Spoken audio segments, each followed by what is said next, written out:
میر عبد الواحد بن گرامی کے پاس ایک نوجوان آیا تو اس نے آ کر کے عرض کی کہ حضور میں جوان ہوں تو جب سے سنا نا مر جانا ہے، قبر میں جانا ہے، جنازہ دیکھا ہے، قبر میں بندے کو اترتے دے، مجھے موت سے بڑا ڈر لگتا ہے، کوئی وظیفہ بتائیں یا مجھے کوئی نصیحت کریں۔ تو میر عبد الواحد بن گرامی رحمت اللہ علیہ فرمانے لگے بیٹے تیری جیب کس طرح کی ہے، پیسے کس طرح کے؟ کہنے لگا حضور بڑا کرم ہے اللہ کا، مالدار ہوں، خوشحال ہوں۔ آپ نے فرمایا ایک پروگرام، یہ نہیں اس کو نفسیاتی طور پہ مطمئن نہیں کیا، نہ آپ نے اسے کوئی وظیفہ بتایا، نہ ذہنی طور پر اسے کوئی لیکچر دیا، کہ فرمایا تیری مالی پوزیشن کس طرح کی ہے؟ کہنے لگا حضور میں الحمدللہ مالدار ہوں، اللہ نے مجھے نوازا ہوا ہے۔ آپ فرمانے لگے اس طرح کر، روزانہ کی بنیاد پہ صدقہ دینا شروع کر، اور فرض نماز کے ساتھ ساتھ روزانہ کی بنیاد پر چند نفل پڑھنے شروع کر، صدقہ روز دے، 10 روپے دے لیکن دینے روزانہ ہے، 15 روپے دے لیکن دینے روزانہ ہے، روزانہ کی بنیاد پر صدقہ کر۔ بچہ کہتا ہے میں بھی حیران تھا کہ حضرت میں تو وظیفہ پوچھنے آیا تھا کہ موت سے ڈر لگتا ہے، انہوں نے مجھے صدقے پہ لگا دیا، نفل پہ لگا دیا، وہ تو کام میں کر رہا ہوں۔ خیر بزرگ تھے، وظیفہ پڑھنے لگا، صدقہ دینے لگا، اللہ اللہ کرنے لگا۔ فرماتے ہیں کچھ دن بیت گئے تو میر عبد الواحد بن گرامی رحمت اللہ علیہ 6-7 ماہ کے بعد دوبارہ ملاقات ہوئی تو فرمانے لگے بیٹے اب تیرا کیا حال ہے؟ تو وہ نوجوان کہنے لگا حضور اب مجھے مرنے سے ڈر نہیں لگتا، بلکہ اب تو میرا مرنے کو دل کرتا ہے، تو دل کرتا ہے، ڈر نہیں لگتا، اب دل کرتا ہے۔ اور حضور آپ نے میرے ساتھ کیا کیا ہے کہ میرا تو دل کرنے لگا ہے مرنے کو، خوف نکل گیا ہے، دل کرنے لگا ہے میں جاؤں۔ تو بڑا خوبصورت ارشاد فرمایا، کیا بات ہے، اللہ والوں کی باتیں اللہ کے لشکروں میں سے لشکر ہوتی۔ میر سید عبد الواحد بن گرامی رحمت اللہ علیہ فرمانے لگے بھائی جس جگہ آدمی کی پراپرٹی ہوتی ہے، جس جگہ اس کا مکان ہوتا ہے، جس جگہ اس کی جائیداد ہوتی ہے، وہاں اس کا جانے کو دل کرتا ہے۔ فرمایا اب تو نے صدقہ دے کے نفل پڑھ کے جنت میں اپنا مکان بک کرا لیا ہے، اب وہاں تیرا پلاٹ ہو گیا ہے، اب تیرا ڈر نہیں لگے گا، اب تیرا جنت میں جانے کو دل کرے گا، اب تیرا وہاں جانے کو جی چاہے گا جہاں آدمی کی زمین نہیں ہوتی، جگہ نہیں ہوتی، سر چھپانے کو مکان نہیں ہوتا۔ بھائی نبی کریم صلی اللہ علیہ وسلم کی بارگاہ میں حضرت عمر آئے، بخاری مسلم میں موجود، کہتے ہیں حضور اٹھے چارپائی سے تو نبی پاک کے کمر مبارک پر موٹے موٹے بان کے نشان تھے۔ عرض کی یا رسول اللہ صلی اللہ علیہ وسلم کیسر و کسرا تو اتنی موج میں ہے، یا رسول اللہ وہ تو اتنی موج کر رہے ہیں اور آپ اس تکلیف میں؟ تو محبوب نے فرمایا عمر کیا تم یہ پسند نہیں کرتے کہ وہ دنیا میں موج کر لے اور اللہ آخرت کی ساری عزتیں ہمیں ہی عطا فرما دے؟ فرمایا میں تمہاری دنیا سے کچھ لینے نہیں آیا، میں تو بطور مسافر یہاں وقت گزار کے پیغام الہی دینے آیا۔ تو میرے بھائی جب توحید باری تعالیٰ پر توجہ ہوتی ہے پھر دنیا کی لذتوں پہ دل نہیں لگتا، پھر انسان ساری محنت آخرت کے لیے کرتا ہے، پھر اس کا خیال آخرت کی طرف رہتا ہے۔ اور میرے اعلیٰ حضرت فاضل و محدث بریلوی رحمت اللہ تعالیٰ علیہ فرماتے ہیں جب تیری توجہ توحید باری تعالیٰ کی طرف ہوتی ہے نا پھر تو اپنے آپ کو سنبھال کے نہیں رکھتا، پھر تو تیرا دل کرتا ہے میں جیوں بھی تو اللہ کے لیے، مروں بھی تو، بول کے بتائیے، جیوں بھی تو اور مروں بھی تو، میری زندگی کا مقصد تیرے دین کی سرفرازی، میں اسی لیے مسلمان، میں اسی لیے نمازی۔ پھر دل کرتا ہے کہ جینا مرنا اللہ کے لیے ہو۔ پھر صحابہ حضور کی بارگاہ میں آ کے سفارشیں کرتے۔ حضرت ابو سعد خزیمہ، بڑی عجیب حدیث اور بڑا نرالا رنگ اس روایت کا، حضرت ابو سعد خزیمہ رضی اللہ تعالیٰ عنہ، ان کے بیٹے، ان کا نام سعد تھا، بیٹے بدر میں شہید ہو گئے۔ حضور نے احد کے لیے اعلان کیا تو حضرت خزیمہ آئے نبی پاک کی بارگاہ میں اور آ کے کھڑے ہوئے تو عرض کرنے لگے محبوبہ میں دعا کرانے آیا ہوں۔ صحابہ کہتے ہیں لبو لہجے میں اتنا حسن تھا، گفتگو میں اتنی مٹھاس تھی، اس کی بولی کے اندر اتنا پیار تھا کہ ہمارے دل مائل ہو گئے کہ یہ کیا کہنے آئے۔ حضرت خزیمہ عرض کرنے لگے یا رسول اللہ صلی اللہ علیہ وسلم میرا صاحبزادہ، میرے بیٹے محمد سعد وہ بدر میں شہید ہو گئے تھے، یا رسول اللہ میں شہادت سے رہ گیا تھا، حضور ہم دونوں باپ بیٹے کا ارادہ تھا جہاد میں آنے کا، ہم دونوں کا پروگرام تھا، وہ کہتا تھا میں جاؤں گا، میں کہتا تھا میں جاؤں گا۔ پھر ہم نے قرعہ اندازی کی تو قرعہ میرے بیٹے کے نام نکلا، بیٹا میرا آیا بدر میں، پھر اللہ تبارک و تعالیٰ نے اسے شہادت عطا فرمائی، وہ شہید ہو گیا۔ یا رسول اللہ صلی اللہ علیہ وسلم، آپ نے کل اعلان فرمایا ہے کہ احد کے لیے جانا ہے، اور رات ہی کو میرا بیٹا مجھے خواب میں ملا ہے، اور میں نے دیکھا ہے وہ تو جنت کی نہروں کے قریب سیرے کر رہا ہے، اور مجھے کہہ رہے ابا جی جلدی آ جائیں، یہاں مل کے رہیں گے، مل کے وقت گزاریں گے۔ یا رسول اللہ صلی اللہ علیہ وسلم، میں بے چین ہو گیا ہوں اس کے پاس جانے کے لیے، دعا فرمائے اللہ مجھے بھی شہادت عطا فرما دے، اللہ مجھے بھی شہادت دے دے۔ صحابہ کہتے ہیں اس کی عجیب، اس کا دعا کرانے کا، ہم نے تو دیکھا تھا لوگ دعا کرانے آتے ہیں کوئی مصیبت کے لیے، کوئی پریشانی کے لیے، کوئی آزمائش کے لیے، کوئی بیماری کے لیے۔ یہ مصطفیٰ کریم کے صحابہ کا بارگاہ خداوندی پر اعتماد، توحید باری تعالیٰ پر نظر، کہ وہ کہتے ہیں ہم تو اللہ کے لیے جان دینے کی دعا کرانے آئے، دعا کریں اللہ ہمیں اپنے رستے میں شہادت کی موت دے۔ صحابہ کہتے ہیں نبی پاک نے دعا فرمائی، پھر ہم نے حضور کی دعا کو قبول ہوتے بھی دیکھا، ہم نے اپنی آنکھوں سے مصطفیٰ کی دعا کو قبول ہوتے دیکھا، ہم نے جناب خزیمہ کو احد کے میدان میں شہید ہوتے دیکھا۔ اور میرے رسول پاک صلی اللہ علیہ وسلم کے صحابہ ان کی طرف دیکھتے تو رشک کرتے، فخر کرتے، کہتے دیکھو یہ وہ غلام ہے جو حضور سے دعا لے کر کے دنیا سے گیا۔ آج جو لوگوں کا مرنے کو دل نہیں کرتا، آج بڑی بڑی بلڈنگیں بناتے ہیں، بڑی بڑی عمارتیں کھڑی کرتے ہیں، بڑی بڑی جائیدادیں بناتے ہیں، ہر بینک میں اکاؤنٹ کھلواتے ہیں، سرمایہ، پیسہ، دنیا داری بناتے ہیں، تعلقات بناتے ہیں، سیاسی سماجی رشتے، دنیا داری کے جھوٹ کے ناطے۔ توحید باری تعالیٰ پر جب اعتماد ہوتا ہے تو انسان جس رشتے کو مضبوط کرنا چاہتا ہے وہ یا خدا کا رشتہ ہوتا ہے یا محمد مصطفیٰ کا رشتہ ہوتا ہے، باقی تو پھر اس کی توجہ ہٹ جاتی، باقی تو ہٹ جاتی ہے توجہ، پھر وہ یہ دیکھتا ہے کہ خدا رسول کے ساتھ رشتہ کس طرح مضبوط ہو سکتا ہے۔ میرے بھائی، توحید باری تعالیٰ اللہ کے رستے میں مرنے کا جذبہ دیتی ہے، راہ الہی میں نکلنے کا شوق پیدا کرتی ہے۔ اللہ تبارک و تعالیٰ کی توحید جب تو کامل طور پر مانتا ہے پھر تیرا آگے بڑھنے کو دل کرتا ہے۔ حضرت سیدنا انس بن مالک رضی اللہ تعالیٰ عنہ فرماتے ہیں، الترغیب والترہیب میں حدیث مبارکہ موجود ہے، فرماتے ہیں احد کے میدان میں یا اس کے علاوہ کوئی ایسا موقع تھا کہ ایک صحابی حضور کی بارگاہ میں آئے، عرض کرنے لگے یا رسول اللہ صلی اللہ علیہ وسلم، ایک تو میں غریب ہوں، دوسرا میری شکل صورت خوبصورت نہیں، تیسرا میرے وجود سے بدبو نکلتی ہے، کوئی میرے قریب نہیں بیٹھتا، اگر میں اللہ کے رستے میں جہاد کروں، اپنی راہ خدا میں جان دے دوں تو بتائیے میرا رب مجھے کیا عطا کرے گا؟ تو نبی پاک نے فرمایا اگر تو شہید ہو گیا تو سارے دروازے کھل جائیں گے جنت کے، سیدھا جنت میں جائے گا۔ یقین کامل دیکھیے، احد کے میدان میں تلوار پکڑی، جہاد کیا، شہید ہو گئے۔ صحابہ کہتے ہیں نبی پاک اس کے سرانے آ کے کھڑے ہوئے، اور کیا خوبصورت جملے ارشاد فرمایا اللہ تبارک و تعالی نے اس کی بدصورتی کو خوبصورتی میں بدل دیا ہے، اللہ نے اس کے وجود سے آنے والی بدبو کو خوشبو سے بدل دیا۔ اور نبی پاک علیہ السلام فرمانے لگے جنت کی حور دروازہ کھول کے اسے کہہ رہی ہے آ جا جلدی جلدی، اللہ نے تیرا نکاح میرے ساتھ فرما دیا ہے، جلدی آ جا، میں تیرے استقبال کو کھڑی۔ میرے عزیز، کچھ لوگ ایسے ہیں جن سے عذاب قبر ہوگا ہی نہیں۔ میرے رسول کریم صلی اللہ تعالی علیہ وسلم نے ارشاد فرمایا کہ جو اللہ کے رستے میں شہید ہو گیا، یہ سنن نسائی میں موجود ہے، اسے عذاب قبر نہیں ہوگا، بلکہ ایک حدیث میں تو فرمایا حساب کتاب ہی نہیں ہوگا، اللہ بغیر سوال جواب کے جنت عطا فرما دے۔ کچھ لوگوں کو لوگوں کی بخشش پہ بھی مسئلہ ہی بنتا ہے کہ کوئی بخشا نہ جائے۔ اور ایک صاحب کہہ رہے تھے جی یہ کیا معاملہ ہے کہ جمعے کو بندہ مر گیا یا فلانا ہو گیا تو اس سے حساب کتاب نہیں ہوگا، اتنے بڑے جرم لوگوں نے کہ اتنے پاپ، اور جمعے کو مر گیا تو بخشا جائے گا۔ تو میں نے کہا جرموں کا بھی اسے حساب اللہ لے لے گا، لیکن میاں حساب کتاب کی ڈیوٹی نہ اللہ کی ہے تو بہتر یہ ہے کہ اسی کے ہاتھ میں رہے، تو نہ اپنے ہاتھ میں لینے کی کوشش کر۔ سنن ترمذی کی حدیث، ہمیں پتہ نہیں کیا مصیبت ہے، ہمیں پتہ نہیں کیا مسئلہ ہے۔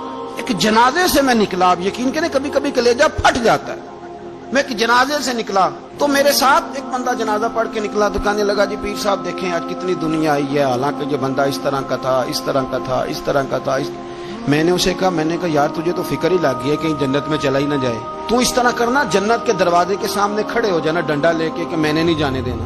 شرم آنی چاہیے ہمیں. اللہ فرماتے ہیں جنت اتنی چوڑی ہے جتنے زمین و آسمان، اس کی چوڑائی زمین اور آسمان کے برابر ہے. تو ہم تو اپنے علاوہ کسی کو جانے نہیں دینا چاہتے جنت میں. اور بس کریں، جنت خدا کا فضل ہے. اور اللہ فرماتے ہیں میرا فضل میں جسے چاہتا ہوں عطا کرتا ہوں. یہ سنن ترمذی کی حدیث، اور اس کے راوی حضرت عبداللہ ابن عمر رضی اللہ تعالیٰ عنہ. نبی پاک علیہ السلام نے فرمایا جو مسلمان جمعے کے دن یا جمعے کی رات کو فوت ہو اس کو اللہ تعالیٰ قبر کی آزمائش سے محفوظ رکھتا ہے. جو جمعے کی رات فوت ہو جائے یا جمعے والے، یعنی جمعے رات اور جمعے کی درمیانی رات چلا جائے یا جمعے والے، تو اللہ اسے عذاب قبر سے. تو میرے عزیز، جو بندہ شہید ہو اس سے عذاب قبر نہیں ہوتا. جو آدمی جمعے کے دن یا جمعے کی رات چلا جائے اسے بھی عذاب قبر نہیں ہوتا. اور میرے رسول کریم صلی اللہ تعالی علیہ وسلم نے فرمایا جو بندہ ایک دن اور ایک رات، یہ حدیث صحیح مسلم میں، سنن ترمذی میں، مصنف عبدالرزاق میں موجود ہے، ایک دن اور ایک رات اللہ کی رضا کے لیے اسلامی سرحد پہ پہرا دے. میں اور آپ سوئے ہوئے ہیں، لیکن وہ لوگ جو فوجی بارڈروں پہ کھڑے ہیں، دیکھو مدینے والے محبوب کس کس پہ کرم فرماتے ہیں. ساری عمر نہیں، 24-25 سال کی سروس نہیں، فرمایا ایک دن اور ایک رات اللہ کی رضا کے لیے جو اسلامی سرحد پر پہرا دے، مسلمانوں کو کافروں سے بچائے، رب اسے عذاب قبر نہیں دے گا، اسے اللہ تعالیٰ اپنے فضل سے معاف فرما دے گا. ایک رات اور ایک. آپ کیا سمجھتے ہیں کہ ان فوجیوں کی کوئی چھوٹی شان ہے؟ ان کا کوئی چھوٹا مرتبہ ہے؟ ایک دن اور ایک رات اگر یہ پہرا دیں تو اللہ انہیں اتنا انعام عطا کرتا ہے. اسی طرح سن لو، یہ ذرا غور سے سننا، ابن ماجہ کی حدیث، اور اس کے علاوہ مسند ابو یعلا میں موجود حدیث کے راوی حضرت ابو ہریرہ رضی اللہ تعالی عنہ، حضور صلی اللہ تعالی علیہ وسلم نے فرمایا جو شخص بیماری سے فوت ہوا، قربان جاؤں میرے محبوب نے بیماری کا نام ہی نہیں لیا، فرمایا کوئی بھی بیماری ہو، فرمایا جو آدمی بیماری سے فوت ہوا اللہ اسے شہادت کی موت عطا فرمائے گا، اور وہ عذاب قبر سے اور قبر کے امتحان سے بھی محفوظ رہے گا. اور حضور فرماتے ہیں اس کو صبح اور شام جنت کے باغوں میں سے رزق دیا جائے گا. جو کسی بھی بیماری سے مرا، یہ لوگ بیماری سے مر رہے ہیں تو لوگوں نے اچھوت سمجھ رہے ہیں. اچھوت، یہ اچھوت نہیں ہے، اس لیے کہ لوارث نہیں، یہ خدا رسول کے ماننے والے ہیں. تم انہیں اچھوت کہہ رہے ہو اور مدینے والے رسول انہیں شہید فرما رہے ہیں. حضور نے فرمایا جو بیماری سے مرے شہید ہے، وہ قبر کے عذاب سے محفوظ رہے گا اور جنت کے باغوں میں سے اللہ رزق دے گا. لوگ کہتے ہیں دیکھو جی بڑا تانگ ہو کے دنیا سے گیا ہے، تو اس بندے کو بھی عذاب قبر نہیں ہوتا. اسی طرح جو بندہ سورہ ملک پڑھتا ہے، سنن ترمذی میں حضرت ابن عباس سے روایت ہے کہ حضور صلی اللہ علیہ وسلم کے ایک صحابی نے ایک جگہ خیمہ لگایا تو وہاں سورہ ملک پڑھنے کی آواز آتی تھی، کوئی بندہ پڑھنے والا نظر نہیں آتا تھا. جب حضور کی بارگاہ میں عرض کیا تو فرمایا وہاں قبر تھی اور قبر کے اندر بیٹھ کے میرا صحابی سورہ ملک کی تلاوت کر رہا تھا. اگر ہمیں خسرہ نمبر یاد ہو جاتا ہے نا اپنی جگہ کا، اور ہمیں پتہ ہوتا ہے کہ میرے والا حصہ کتنے کروڑ کا ہے، اگر ساری کہانیاں ہمیں یاد ہوتی ہیں تو سورہ ملک بھی ہمیں یاد ہو سکتی ہے. موبائل پہ اس کو ریکارڈ کر لیں، پھر اس کو سنیں کبھی بھی سورہ ملک میں. اور ہمارے سلسلہ عالیہ میں تو سورہ ملک وظیفہ ہے. ہمارے الوظیفۃ الکریمہ میں اعلیٰ حضرت نے لکھا ہے کہ رات کو سورہ ملک اور سورہ یاسین کے بغیر سونا نہیں. سورہ ملک اتنی شاندار سورت ہے کہ نبی پاک صلی اللہ علیہ وسلم نے فرمایا یہ قیامت کے دن اللہ کی بارگاہ میں ناز سے جھگڑا کرے گی اور کہے گی اے اللہ، یہاں تو میرے پڑھنے والے کو جنت عطا فرما یا مجھے قرآن پاک سے علیحدہ کر دے. تو رب کریم پھر اپنے فضل سے پڑھنے والے کو جنت عطا کرے گی. میری اپیل ہے ہر اس شخص سے جو کسی بھی مشکل کا شکار ہے، کسی بھی آزمائش کا شکار ہے، کسی بھی ذہنی پریشانی کا شکار ہے، وہ کسی بھی قسم کے دباؤ کا شکار ہے، کسی الجھن کا شکار ہے، کسی تکلیف میں ہے، کسی درد میں ہے، فقر میں ہے، آزمائش میں ہے، قرض میں ہے، بیماری میں ہے، پریشانی میں ہے، وہ اپنے رب کی بارگاہ میں استغفار پڑھے. استغفر اللہ ربی من کل ذنب واتوب الیہ کثرت کرے، نہیں تو استغفر اللہ استغفر اللہ استغفر اللہ کثرت سے پڑھے. کسی بھی صورت میں اپنے مالک کے حضور استغفار کرتا رہے، کرم ہوتا رہے گا، رحمت ہوتی رہے گی، بخشش ملتی رہے گی، اللہ درگزر فرمائیں گے۔ حضرت امام حسن سے آ کے وظیفہ پوچھا، اس شخص نے کہا حضور اولاد کوئی نہیں تو وظیفہ بتائے، تو آپ نے فرمایا استغفار پڑھا کر، کیا کر؟ اس نے کہا ٹھیک ہے۔ تو حضور پھر میں دوبارہ کب آؤں؟ تو امام حسن کہنے لگے بے اولاد ہے نا تو، استغفار کا وظیفہ بتایا نا؟ کہا ہاں۔ فرمانے لگے اب اس وقت آنا جب اللہ تجھے 10 بیٹے عطا کرے گا۔ کتنے؟ 2 4 نہیں، 10 ہی کہہ دیے۔ تو حضرت امیر معاویہ رضی اللہ تعالیٰ دیکھا، کہنے لگے حسن اتنا بڑا دعویٰ؟ آپ فرمانے لگے میں نے کہہ دیا نا تو اللہ فضل کرے گا۔ ہاں ہاں اللہ خیر کرے گا، خیر ہو جائے گی۔ وہ شخص کئی سالوں کے بعد آیا، کئی سالوں کے بعد، تو حضرت امیر معاویہ کو بھی ساتھ لایا، کہنے لگا حضور اللہ کے فضل سے اللہ نے 10 بیٹے عطا فرمائے، پورے 10 ہی اللہ نے دیے۔ تو حضرت امیر معاویہ کہنے لگے جناب بات تو آپ کی سچی ہو گئی، پر مجھے بھی بتائیے وظیفہ کہاں سے لیا؟ فرمانے لگے قرآن پاک سے، سورہ نوح کی 10 11 12 آیت پڑھو۔ اللہ فرماتے ہیں تم استغفار پڑھو، میں تمہاری بیٹوں سے بھی مدد کروں گا، مالوں سے بھی مدد کروں گا۔ تو میں نے استغفار بتائی تھی، اور قرآن میرے اللہ کا ہے، رب کا وعدہ جھوٹا ہو سکتا؟ فرمایا 10 بیٹے ملنے تھے، میں نے کہہ جو دیا تھا۔ وہ میرے بھائیوں یاد رکھیں، استغفار اللہ کی رحمت نازل کرتا ہے۔ ایک ہوتا ہے خوف، ایک ہوتی ہے خشیت۔ خوف والے لوگ توبہ کرتے ہیں، خشیت والے استغفار کرتے ہیں۔ ایک ہوتا ہے خوف، ایک ہوتی ہے خشیت والے استغفار کرتے ہیں۔ نبی کریم علیہ السلام نے فرمایا میں دن میں 100 مرتبہ استغفار کرتا ہوں، دن میں۔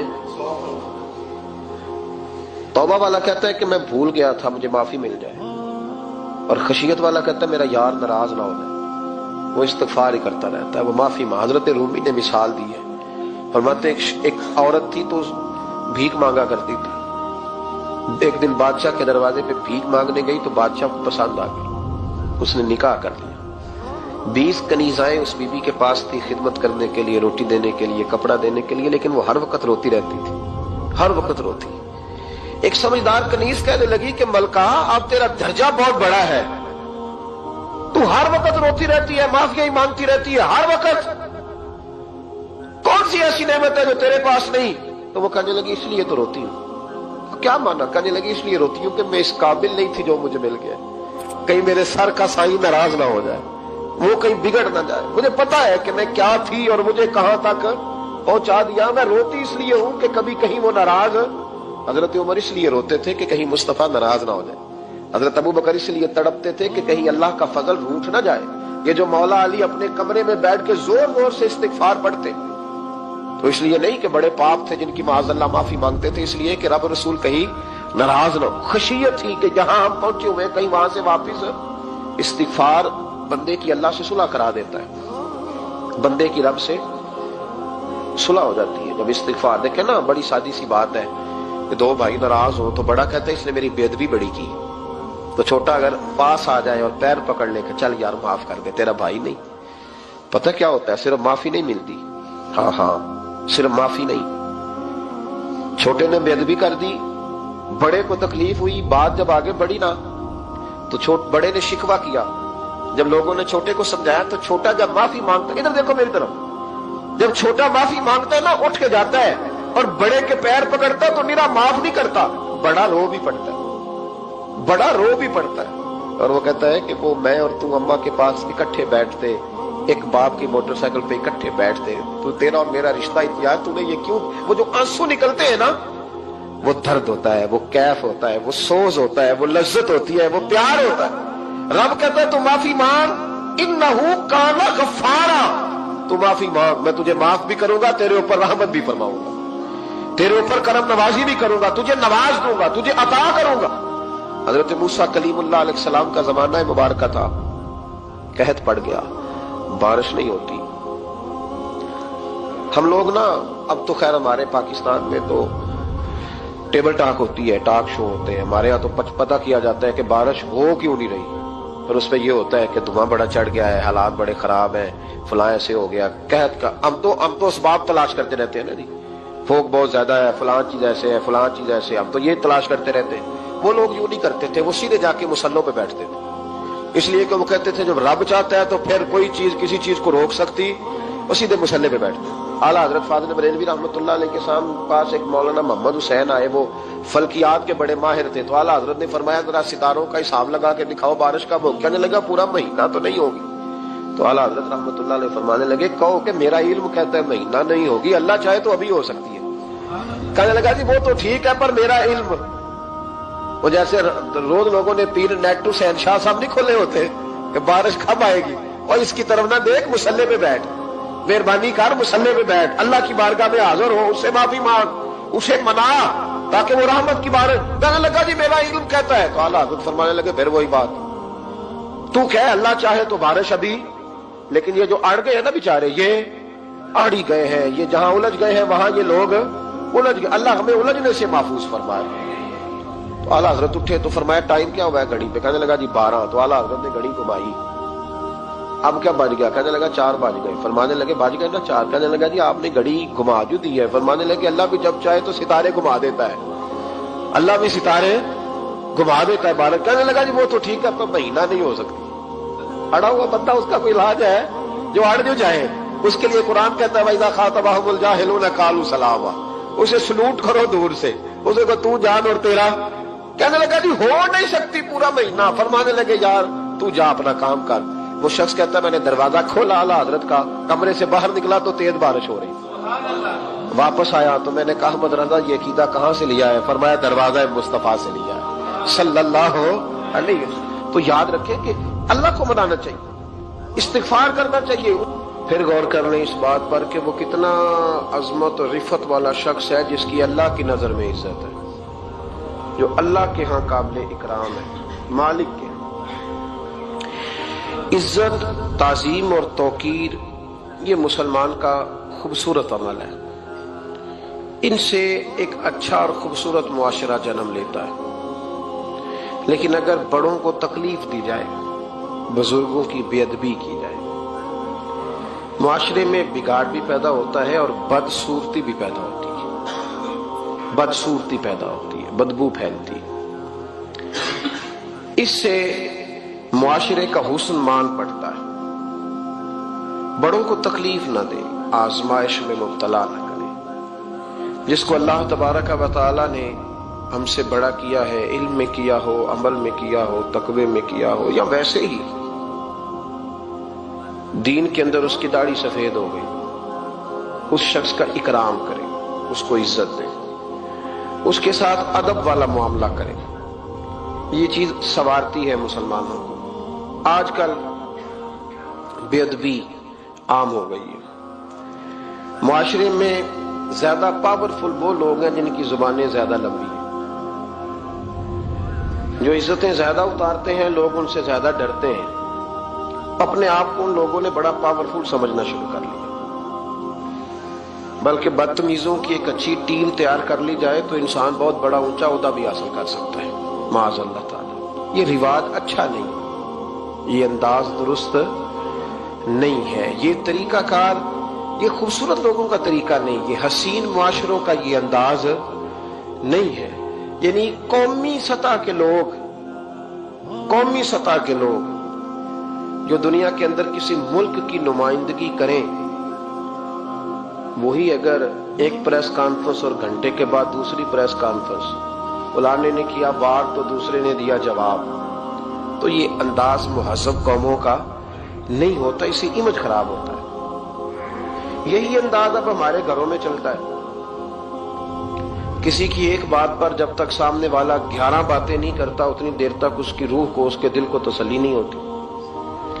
یہ چیزیں عروج پکڑتی جا رہی ہیں، بزرگ تکلیف میں ہیں، بڑے درد میں ہیں۔ میں نے پہلے بھی ایک دفعہ عرض کیا تھا، ایک بزرگ مجھ سے کہنے لگے کہ آپ دعا کریں میرے بیٹوں کو اللہ نرمی عطا کر دے، وہ بولتے نہیں ٹھیک، ان کا لب و لہجہ صحیح نہیں ہے۔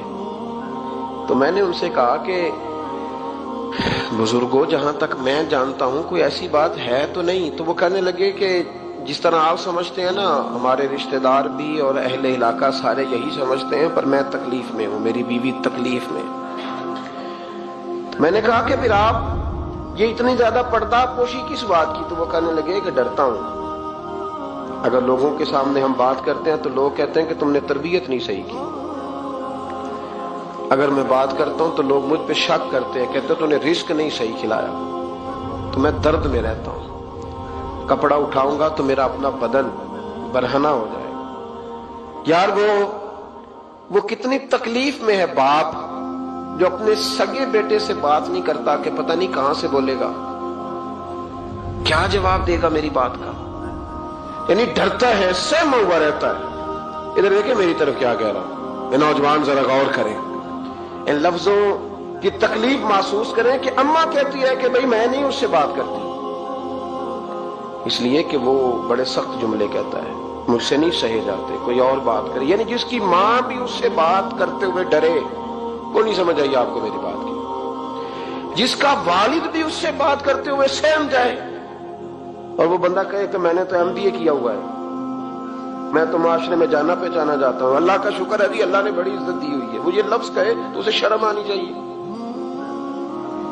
جس کے استاد بھی اسے کام بتاتے ہوئے ڈرے کہ بدتمیز ہے، نہیں کرے گا کہ نہیں۔ اگلے لفظ اس سے بھی خطرناک ہیں، جس کا مرشد بے جھجک جسے کام ہی نہ بتا سکے اور جس کو کام کہنا ہی چھوڑ دے، جس کے حوالے سے لوگ خاموش ہو جائیں کہ بس مطلب کیا ضرورت ہے، جب اس پہ بات بوجھ بنے گی تو اس شخص کو پھر سوچنا چاہیے نا کہ وہ زندگی کس لیے گزار رہا، اس کا پھر انداز کیا ہے۔ بزرگ جن کی وجہ سے تکلیف میں ہو، آزمائش میں ہو، درد میں ہو، اور یار جو آدمی نیک ہو رب فرماتا ہے اس کا تو میں حیا کرتا ہوں، اللہ کہتا ہے اس کی تو میں قدر کرتا ہوں، میں اس کی۔ دیکھیں نا میرے نبی کریم صلی اللہ علیہ وسلم نے فرمایا جب سفید داڑھی والا شخص قبر میں جاتا ہے، یہ ترمذی کی حدیث ہے، تو رب کریم فرماتا ہے فرشتوں اسے عذاب نہ دینا، مجھے حیا آتی ہے، یہ سفید بال لے کے آ گیا۔ تو جس کی اللہ حیا کرے اس کی میں نہ کروں، اس کی نوجوان نہ کرے، اس کا سیاح، جس کی اللہ حیا کرے اس کی ہم حیا ہی نہ کریں۔ ہمارا لب و لہجہ خطرناک اور